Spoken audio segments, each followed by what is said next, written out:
Here's a quick comparison between Coolify and Dokploy. Coolify is a self-hosting with superpowers, an open source and self-hostable alternatives on Vercel and Heroku and other companies it partnered. Actually, you have to trust this kind of website since it has a lot of features. It can compatible with different languages, use any servers, and push to deploy. So many features that you can use on your other end.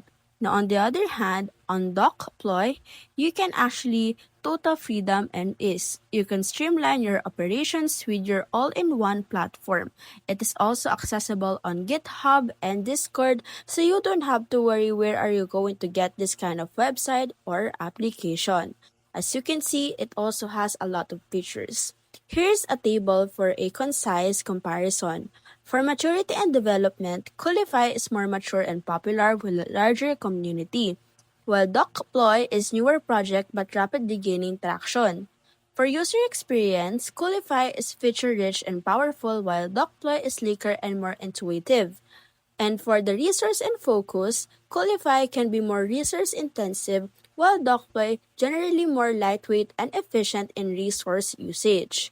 So, if you want something more mature and popular and has been trusted by a lot of companies, Coolify is the good one for you. But if you are open into trying something new, Dokploy can be a newer project or a new application that can help you on your work.